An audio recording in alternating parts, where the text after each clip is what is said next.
But conformity is more than doing or thinking something that we might not otherwise. It can also mean not doing something that we normally would or think we should. Have you ever been teased, picked on, or threatened by someone while everyone else stands by and does nothing?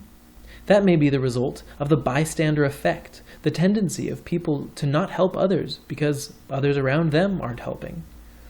You might stand by due to normative influence because you don't want to stand out and staying out seems to be the group norm. Or maybe it's due to informational influence, believing that everyone else knows it's a dangerous or pointless situation to help. But we don't always conform. Sometimes we deviate from the group. So why do we so often conform? Remember, we do tend to make rational choices. If you lack information you need to make a choice, you may trust others, especially if they all seem to agree unanimously or you see them as your in-group. Interaction is a social exchange.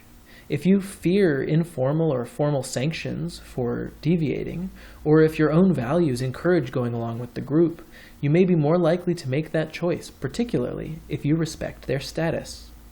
Conforming to your peers is often a choice we make freely, but obeying someone with authority status can feel like much less of a choice. Obedience is a value emphasized in many cultures and institutions. Authority figures not only have the power to sanction our behavior with punishments or rewards, causing normative influence, but we also often believe that they have their status because of their qualifications or abilities, and therefore should know what they're talking about. So informational influence, too, can lead us to going along when we otherwise wouldn't. It's easy to blame people for doing things that we consider wrong, but being the one person to speak out against atrocities would be quite difficult when everyone around you seems to be going along, and the authorities are assuring you that they're doing what needs to be done, and that deviance will be dealt with harshly.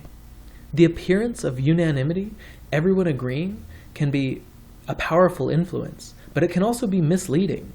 Many bad decisions are made by large numbers of individuals who should know better due to groupthink. Groupthink combines all of the other influences we've seen, often in combination with bureaucratic structures that require a decision to be made quickly and relieve individuals of responsibility outside of their specialized jobs.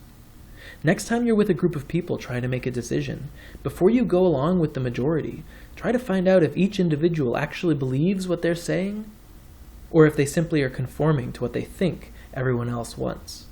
In the next lesson, we'll look at what makes people deviate from the group or disobey authorities, but I want to end this lecture with a quote from Howard Zinn. Historically, the most terrible things, war, genocide, and slavery, have resulted not from disobedience, but from obedience. An individual can deviate from the law to kill someone, but it takes an obedient army to go to war and kill millions.